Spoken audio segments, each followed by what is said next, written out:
And she said, and then I figured out what you were talking about. I said, well, what happened? She said, I looked at the bumper sticker, and this soccer mom had a honk if you sack Brodie sticker 10 years later sitting there on her. I said, I tried to tell you.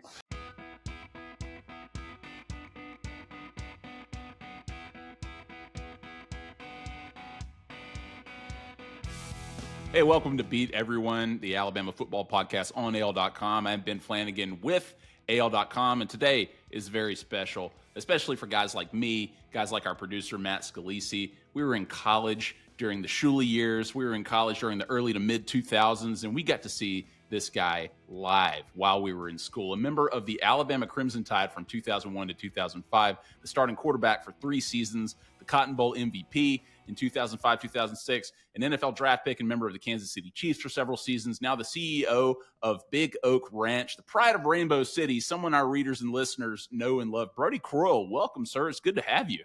Glad to be here. Very, very, very glad to be here. You know, you talked about the Shula years. People ask me all the time, they're like, hey, what was it like playing for Saban? I'm like, well, I was one of those fortunate few that was recruited by Dubose. I played for Fran, I practiced for Price, and I finished with Shula. So I don't really know, but man, I do know people well at this point in time.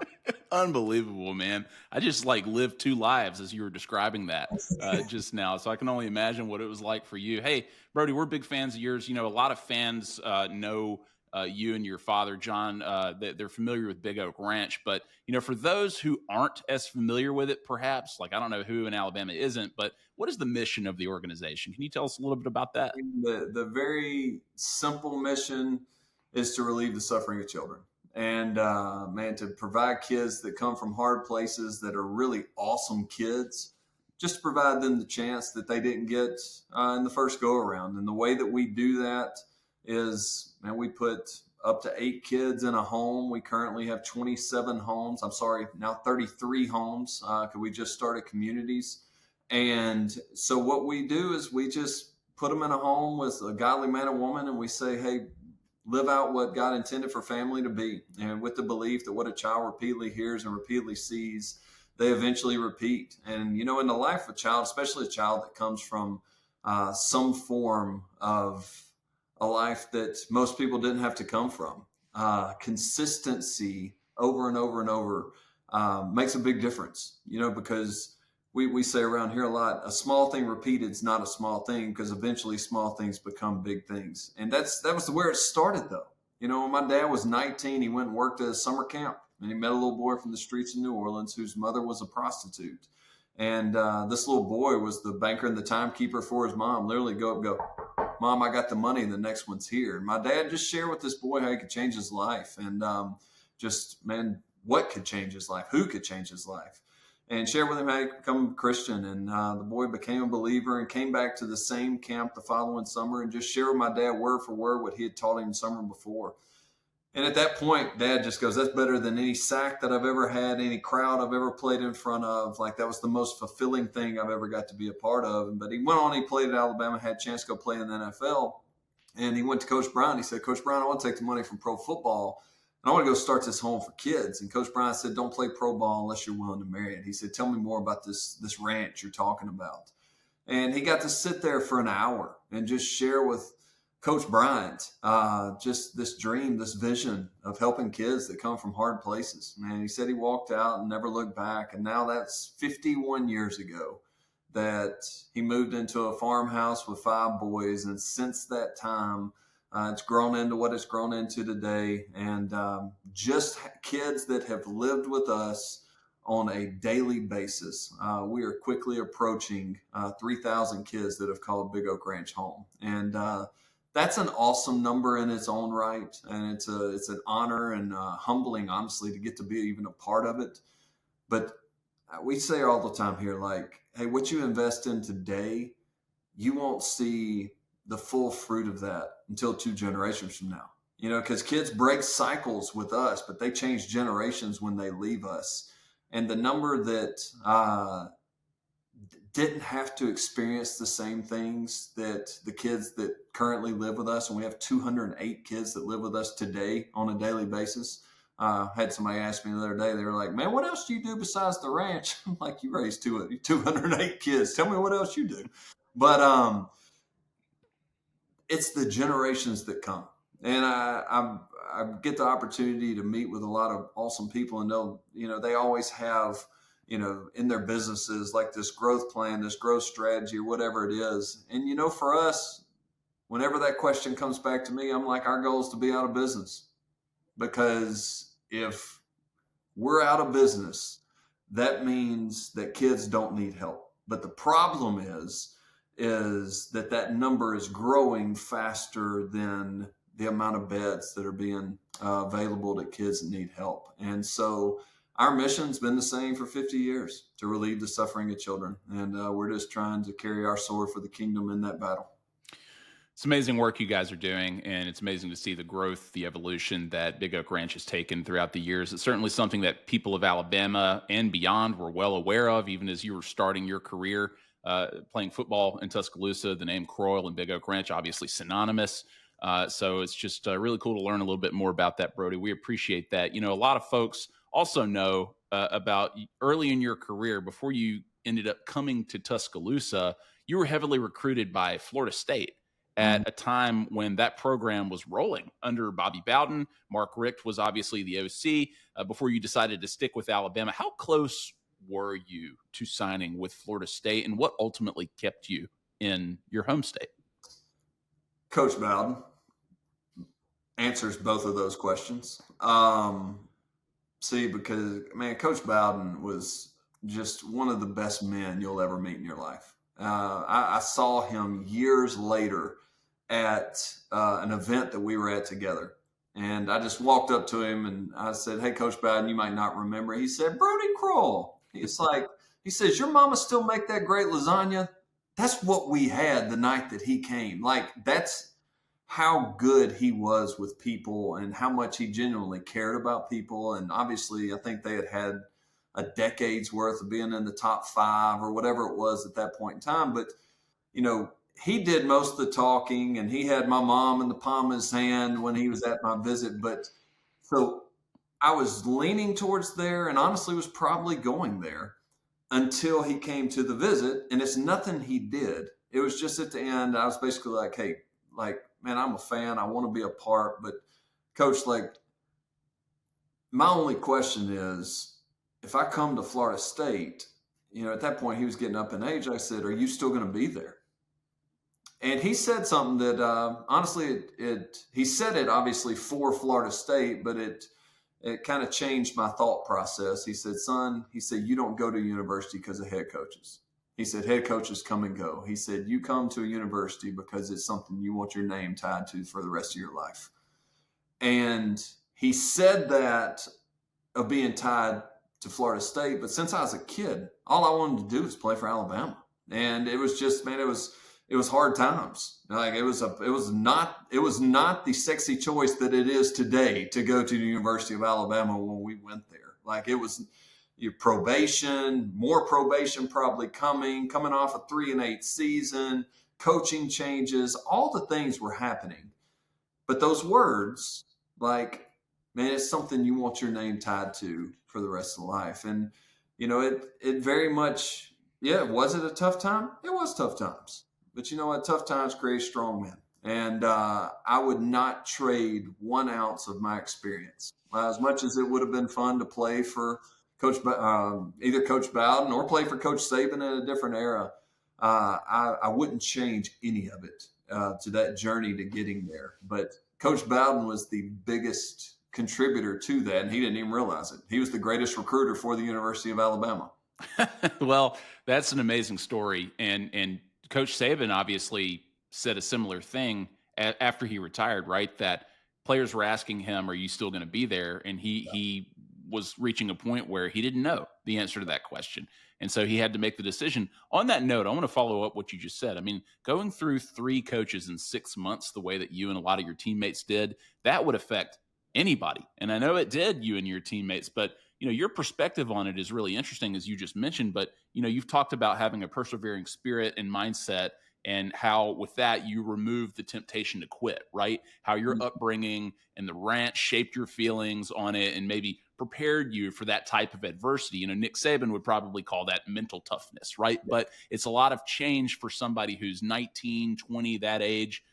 How do you look back on that now?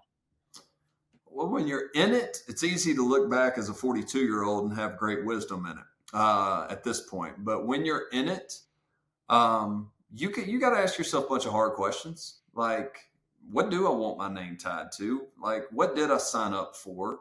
And when you're in your weak moments, it allows you to drift to what it could be. But when you actually have clear thoughts, and at the end of the day, man, don't ever trust yourself when emotions are involved. And I learned that during that season, because the easiest thing to do is trust your emotions, which are really nothing more than your feelings. And if we ever start following our feelings, we're all in trouble, because our feelings will lie to us every day, right? And in that moment, you just go, okay, so if this happens and this happens and this happens, what happens? And it was a pretty easy decision for me.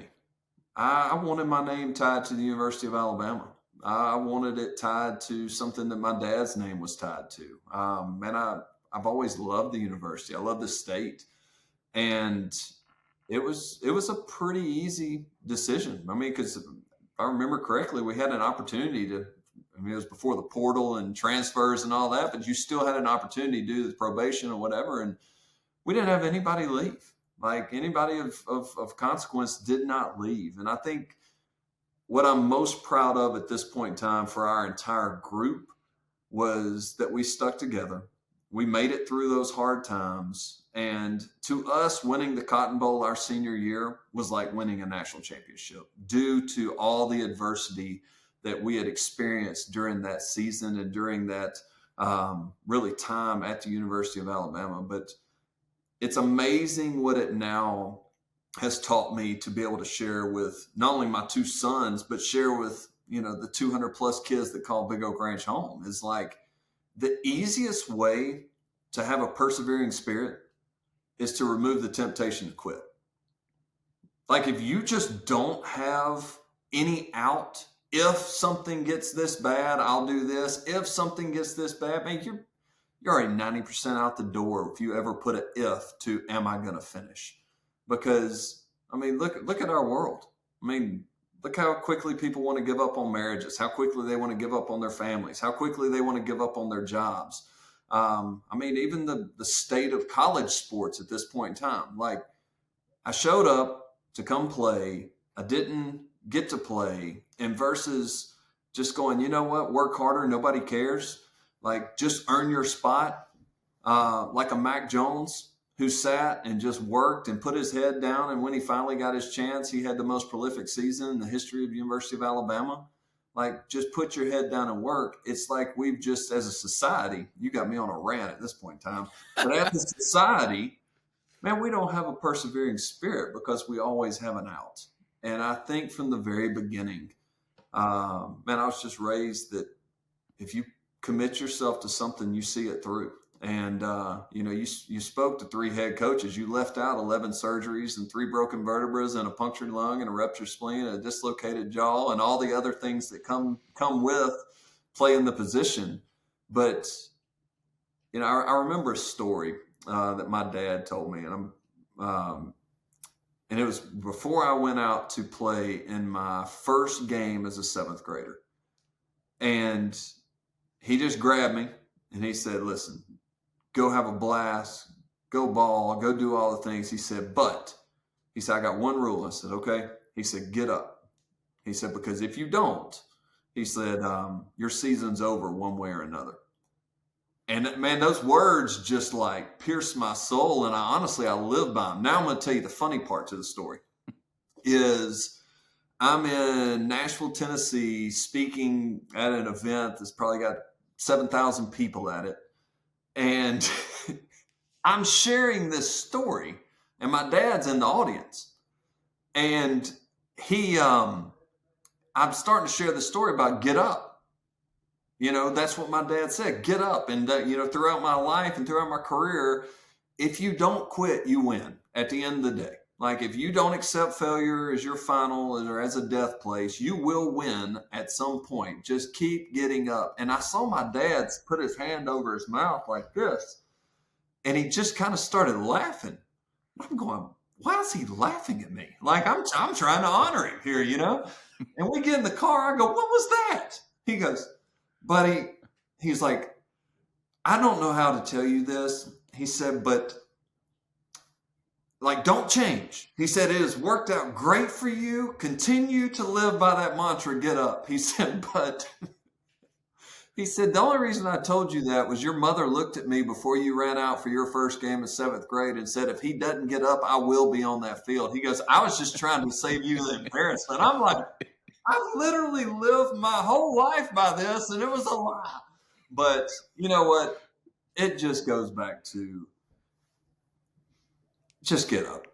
And at the end of the day, man, if you're not getting what you want, work harder. If your circumstances aren't what you hope they would be, you know, be the thermometer that changes the current circumstances. It's an amazing story and an amazing message, Brodie, especially for modern times, right? Because, you mentioned the modern college football era that we're in. You mentioned a guy like Mac Jones and the path that he went on. It appears that Ty Simpson has been on a similar path, and he's going to get his opportunity after waiting his turn. Jalen Milroe could have transferred after Nick Saban retired. He could have gone anywhere, and he stayed at Alabama and waited or continued to compete and try to develop. It's interesting, as you were developing as a freshman and early in your career, you were backing up Tyler Watts at the time, and you were playing for, as you mentioned, Dennis Franchione earlier in your career. What do you remember most about Dennis Franchione and playing for him while he was at Alabama? Yeah. I wouldn't say our personalities jive the most, especially it probably could be equated to our playing style as well. Because, he was very much the option and all the things. And anybody that's ever seen me run or my size, getting hit by defensive ends voluntarily was not going to be a long career path for me. But the funny part about that offense is you could always check out of the option into a better run play or into a pass play that was attached to it. And I'll just say that I accidentally didn't see the right read on the option many, many times. He'd be like, what are you doing? I'm like, I thought that the mic was in a gray position, and I didn't realize he was. And then you get in the film room, and he's literally standing over, like the tight end, and you're going, well, you can't really deny that one. But, man, here's the part is I truly believe that the Lord used my whole football career and season, and like when I say season, from the time I was 11 until the time I was 30 when I quit playing, like he used that whole time to strengthen and sharpen me for what I do now. And what I learned through all of those coaches was, man, all of them got to that seat for a certain reason. And none of those seats are cookie cutter. So everybody's going to have their own personality. Everybody's going to have their own way of communication. And you've just got to learn how to hear what people are trying to communicate versus the manner in which they're communicating it. Because not everybody, communicates to my personality. And the worst thing I could do was be offended based off the way that they were communicating to me. Like maybe he didn't know, that I just need you to tell me what your expectation is.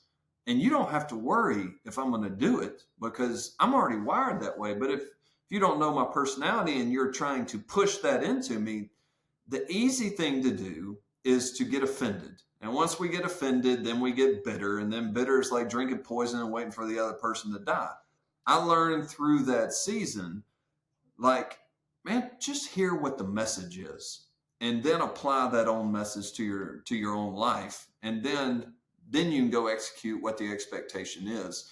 And every coach was different. You go from Dennis Franchione, who had very much a kind of a military type approach to it, and just very, very strict, to Mike Price, who was less strict, and would have been super fun to play for as a quarterback. You get to air it out the whole time. To Coach Shula, who is still, man, I don't think he gets enough credit for what he stepped into.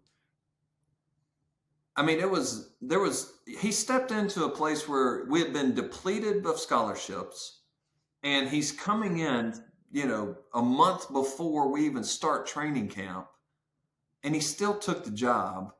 And just a couple of years later, we end up finishing number 6 in the country. Like, man, the guy did a fantastic job, but he also led a team that was very player driven. So my senior class had a lot of leadership in it, and I think you can see at this point in time. You look at D'Amico, Roman, like a bunch of these guys. I mean, there was just a lot of leadership in there, and that's what he expected. Like, man, let's make this a player-driven team, not a coach-driven team. So, from a leadership standpoint, still one of the greatest honors of my life is getting voted captain my senior year because my teammates voted on that. That isn't something that's given to you. That's something that your teammates, you earn that seat. You earn that ability to put your hand in the concrete, your cleat in the concrete. And so I learned all these things from all these coaches that would all of them do it the way I did it? No. But you know what? Did I learn something from every one of them? 100%. That was a really long answer to go all the way around. No, it's great, and I want to follow up on Mike Shula in just a minute. Yeah. But you mentioned Mike Price, and there was obviously a lot of excitement, seemingly from the team when he was hired. We obviously saw him exit the program, but not before you and some other teammates appealed to give him another chance, and he obviously left. But why were you convinced that Mike Price was a good fit for Alabama at the time and a good fit for what you were able to do with your skill set? Well, I think if worded that way, there's probably some selfish motive in there. I wanted to air it out. And I played one half in a spring game with him and threw for like 300 yards and a half. I was sitting there going, man, this is awesome. But, I think even from a young age, my family has always been a family of second chances. We've always been a family of grace. We've always been a family of, hey, don't be defined by past decisions or your circumstances. And so I think probably innately my first response was there's a man that has remorse. There's a bunch of stories that probably don't have as much validity as what they are. And when people are backed into a corner, my natural inclination is to stand with those people in the corner. I'm just probably getting to watch my parents do it my entire life. It's just something that you adopt and becomes a part of who you are. So, that was a big piece of it. I wanted to play for him. I know that, he was a good fit for our team, especially our skill set. So you wanted to have good seasons, but, deep down the root of it is, you want to stand for somebody that did they mess up? 100%. Could you come back from it? If I sat in President Witt's seat, it'd probably be hard, sitting at a 42-year-old is where I am today. But as a 19, 20-year-old, I don't regret my decision. And I think it taught me pretty at a young age to understand that when you take a stand that's not popular, you better be prepared for the consequence and the reaction that comes with it, because it was not a popular choice to stand up for him. And I think I caught some of the brunt of that. But, what doesn't kill you makes you stronger. And that definitely made us stronger. Well, it's a big what if, obviously, but in comes Mike Shula, as you mentioned, your third head coach while in Tuscaloosa. What was the feeling when you found out that he was going to be the guy, and what was your relationship like with him? He's obviously a former Alabama quarterback who knew a thing or two about the position that you were in. As he was coming in there, trying to get Alabama back on track, it seems like you guys developed something pretty early once he was hired. Yeah, man, he's as good a quarterback coach as you'll get. He's very fundamentally sound. He teaches you to see things the right way. He really helped my processing skills of just taking information and trying to figure out how to quickly, in split seconds, figure out what to do with it. It was a good offensive coordinator, and I still believe, and I hope he gets another chance to be a head coach, because I believe he can be a really good head coach as well. But from just a personal standpoint, man, a fantastic man that genuinely cared about his players, cared about his people, and took care of us incredibly well. And one day, I hope that Alabama fans see him the way that, in my opinion, he should be seen. And that is someone that took a very unpopular job and built a bridge to the greatest run that the University of Alabama has ever seen. And that's obviously Coach Saban is the one that built that. But, man, he provided a bridge that allowed us to get to that point. And anyway, can't say enough good things about him.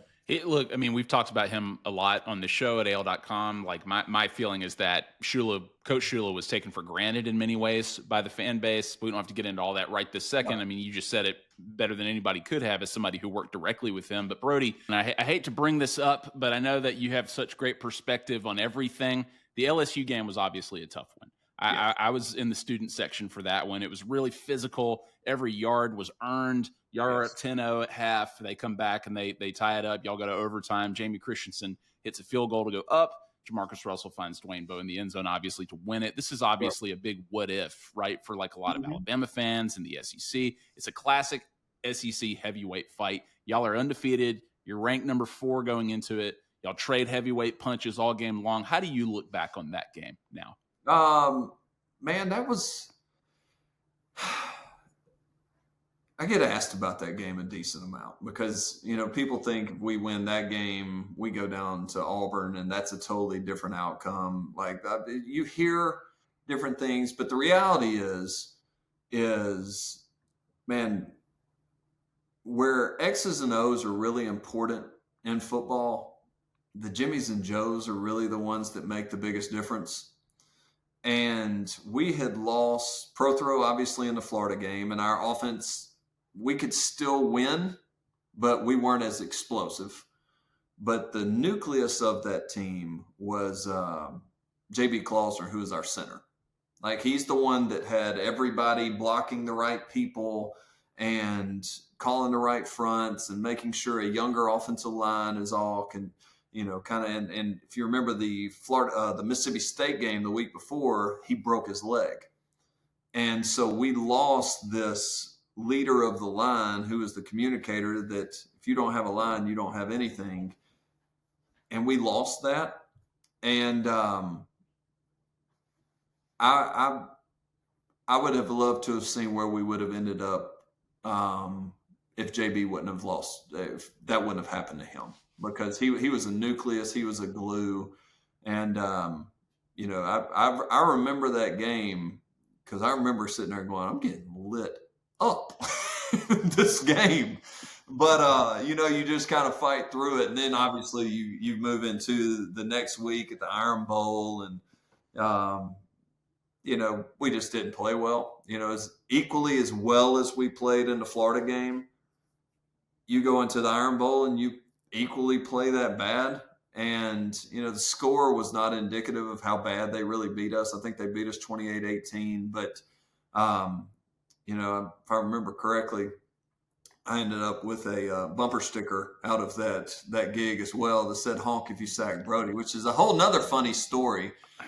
I wasn't going to bring it up, Brodie. I wasn't going to bring it honk, but, I think that people might like to know how you feel about that catchphrase. I'm the only person in Alabama or Auburn history that's on 2 Daniel Moores in 1 year. One for Alabama and one for Auburn. So, it's all on how you want to look at it. But, and with what we do, we take no state, no federal funds. We're 100% privately funded. I needed to be appealing in fundraising to both Alabama and Auburn people. So maybe it was the Lord's, kind of funny way of getting us to that point. But no, so I met my wife right after college. And anyway, we ended up getting married shortly thereafter. We lived in Kansas City for 5.5 years. And when we were kind of seeing where our career was going to go, and I'd had all the surgeries, and I was about to become just a journeyman backup, and we had just had our first son, and I'd kind of fallen out of love with the game. Just it shifted for me when it became just a business and not so much about the team and that aspect of it. But when we were moving back, she goes, "I think I want to move to Alabama." I was like, "Okay." I said, "You sure?" She was like, "No, I'm sure." I said, she's like, "I love Alabama. I love Tuscaloosa." I said, "You love flying in on Friday, going to the game on Saturday, and going get back on that plane and flying back to Kansas City." I said, "Living there, babe's a totally different animal." I was like, it is live and die with every week of what that looks like. It's what makes it special. It's also what makes it crazy.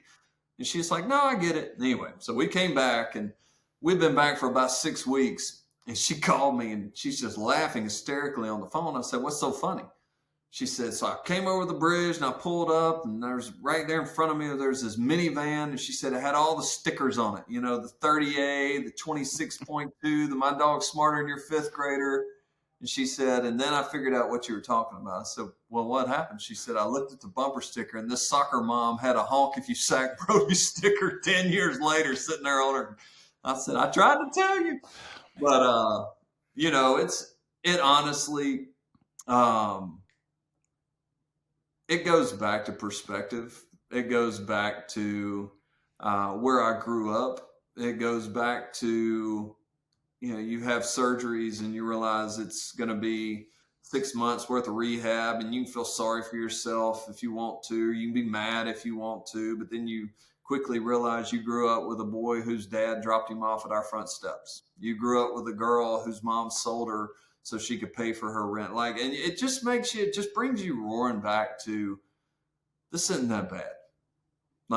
This is a temporary problem that, you don't need to make a permanent issue out of. The Auburn game was no different. Would I've loved to have won that game and that to not have happened? Obviously, that's what you want to happen. But it's not. And it's given me an opportunity to make light of it, make a joke of it, learn from it, realize that you can get up from 11 sacks. I don't know. I don't know what I'm still learning from it, but does it really matter in the grand scheme of life? No. Is it something you can grow from? Absolutely. It's that get up mentality, right? That stick-to-itiveness, that persevering spirit. Brodie, just a few more and we'll get you out of here. We promise. And you finish your career in a great way. Y'all go to the Cotton Bowl, obviously. You win. Jamie Christensen sends that knuckleballer through the uprights. You get Cotton Bowl MVP. So 10 wins, awesome way to end your career. I saw this. I want to change subjects. I saw this great interview that you did several years ago where you're attending an Alabama game. You got pulled aside, and you were asked about Jalen Hurts, and you had a great answer where you said, "I don't have anything to teach him. Like, he's a great player. He competes. He gets better every game." So, Brodie, I'm not going to ask you to impart any wisdom on the current players or anything, but I do think you probably have way more than you give yourself credit for. But how do you watch the current team, or how have you the past several years? Like, are you just a fan now? Do you watch it critically? Like, are you in touch with anybody on the team? And what do you think of what Alabama's doing under Kalen DeBoer right now? I'm a fan. From the time I was coming out, the last thing I ever wanted to be was somebody that was just kind of hanging on or trying to live vicariously through something I did between 18 and 22 years old, and didn't ever want that to be who I was or what defined my life during that season. And then there's also the element that football controlled my life for a long time. It controlled what I ate, where I slept, who my friends were, when I saw there was so much about it that controlled my life that when you're 30 years old and now all of a sudden it can't control your life anymore, the last thing you want it to do is control everything about even your free time. And so Man, I've always said, like, I'm a huge fan. I've been a huge fan of Coach Saban and what he's done, and just what he's done for the university. Couldn't be more proud. Gotten a chance to know Coach DeBoer here. I was actually texting with him just earlier this morning. Like, man, I got to go spend some time with him a couple weeks ago, and just an absolutely incredible man that, people ask me about him, and I'm like, well, I think if you asked anybody, hey, in your year one, can you win 9 games? You'd probably take it. Do we lose games that we probably shouldn't have? Yeah. But you know what, man, we're still, everybody talks about this Bama standard. And you know what? Bama does have a standard, but it has a different personality with every coach. Like, I remember when I'm there at school, and Shula had a standard. I remember being in a meeting room, and it was the last game we played in Legion Field, and I played okay, but at the end of the day, I didn't play great. And we're watching it, and I throw interception. They rewind it like 8 times. I'm finally like, Coach, I get the point, but we won the game 41-19. Can we move on? And he just basically said, listen, I don't care if you're in the film room. I don't care if you're in the weight room. I don't care if you're on the practice field. I don't care if you're playing in front of 100,000 people. Like, today deserves your best. Every day deserves your best. Like, yesterday didn't happen, and tomorrow doesn't matter. Today deserves your best. And you play to what you think that standard is every single day. If you fall short, you fall short. You got another today, tomorrow. But today, give it your best. And he said, if you think I'm talking just about football, he said, you're wrong. That was the Shula standard, but it was still the Bama standard, just had his personality and his culture with it. You know what? Coach Saban had his culture. I can tell you that is not who Kalen DeBoer is. But Kalen DeBoer is a winner. I can tell you, just getting to know him, the man cares deeply, not only about the University of Alabama, but you know what? He cares about who he's supposed to care about, and that's his players. When we're sitting there talking, he doesn't talk about the X's and the O's or whatever. He tells me about, man, what a great kid Ryan Williams is, and gives you 15 stories as to why he's such a great kid. And if you want to, in the world of sports or leading something or whatever, you better, if it matters, you better measure it. One of the measurements in this new world of college sports that we play in is, if you constantly have people leaving your team wanting to go play for somebody else, that probably speaks to your leadership or the culture that those kids don't want to be a part of. And to not have a single kid leave, I think speaks volumes of who Kalen DeBoer is. And I think we're going to have a fantastic team this year. I really do. I think we're going to have another year of getting more kind of accustomed to not only his style, but also his systems. I think there's probably more to be spoken to about who your coaches are and who your assistant coaches are, and being able to get his OC in there that's going to be able to help speak that language and let him just continue to be the head coach and the leader that he is. I think the stars are aligning in a lot of ways, and I look forward to just being a fan. But my kids are starting to get a little older, so I'm sure I'll be a little bit of a fan closer. They're already asking to go to games and practices, and a cool story. Coach DeBoer FaceTimed one night, and I was sitting there going, hey, wasn't expecting this. And I turned the phone, and my oldest son was walking by, and my son goes, is that Alabama's coach? I was like, yeah, buddy, it's Alabama's coach. I turn it back around, and this will just tell you who the man is. He goes, is that Sawyer or Luke? Wow. Like, he knew my kid's name. I don't do anything for him. Like, man, might get to go speak to the team and kind of speak more to, this purpose-driven life. And, it's what you do. It's not who you are type deal. But other than that, man, I played 20 plus years ago. But to me, that spoke volumes of just who the man is and how much he deeply cares about people. And at the end of the day, people don't care how much you know. They just want to know how much you care. And I think that speaks volumes for who he is and where we're going as Alabama football team.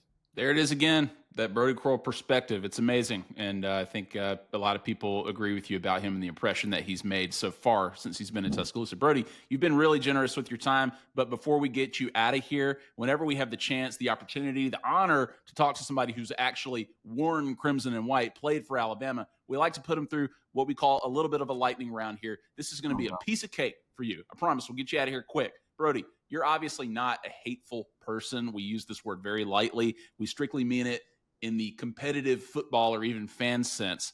What SEC team did you hate the most when you were playing? Interestingly enough, probably Tennessee. Oh, you're old school then. Which is very interesting considering my nephew plays basketball for him at this point. Cade Phillips, and is doing fantastic. But yeah, probably Tennessee during that season. Okay, Tennessee. Good answer. A lot of people agree with you. Favorite Alabama teammate, if you could pick just one. I know that's hard. I know it's hard. Roman Harper's as good a teammate as you could get. D'Amico Ryans was as good a teammate and as good a leader. Man, J.B. Klausner, fantastic teammate. Like, I mean, I had so many great teammates. That would be a hard one. I'm just kind of speaking out the obvious ones at this point. Good answers no matter who you pick there. Toughest teammate to compete against at practice? Same answer? Probably Roman, because Roman was the smartest player that I ever played against. And he knew our stuff backwards and forwards. So it was always trying to figure out how to manipulate him into believing it was something that it wasn't, and it didn't happen a whole lot. Great player. What's the best play of your career? Individual play. Funny. It's a game we lost. And it's a game. So therefore it's not a play that's overly remembered. But my redshirt freshman year, we're playing Georgia at Tuscaloosa, and I roll out to the right, and I'm not known as a runner or anything of the sort.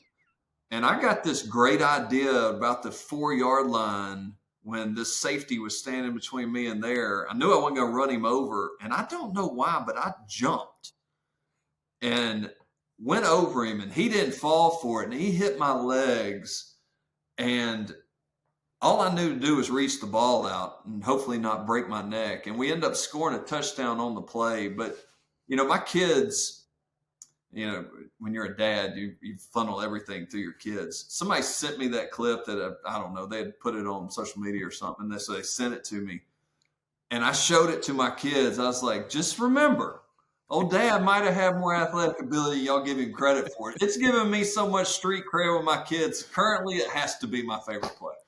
Excellent. We'll go back and we'll check the film room and we'll put that out there for everybody to see it. Brodie, who deserves more credit for the Bama Bangs, Brodie Croyle or John Parker Wilson? Oh, that's not even close. John Parker was a copycat. I thought you'd say that. I'm interested in this as somebody who's from Tuscaloosa. You played, like you said, a few years ago, but favorite place to eat in Tuscaloosa when you were in school? Probably the original Dreamland. Okay. Yeah. Still great. Perfect. All right. Last one, Brodie. Who is on your Alabama football Mount Rushmore? Your 4 favorite, or who you consider the 4 best players to ever play there? Who does Brodie Croyle pick for his Mount Rushmore? I think you go Leroy Jordan. I think you go Joe Namath. I was a huge Kenny Stabler fan. I'm going really old school on it. All right. I'm not even picking anybody. That's such a hard one. I'm just going with my heroes, if I'm being honest. I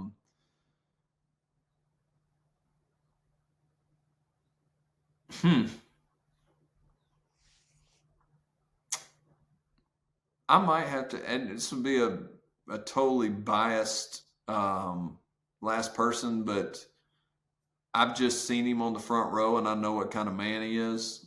I would put D'Amico Ryans up there. Love that pick. Special teammate, special player?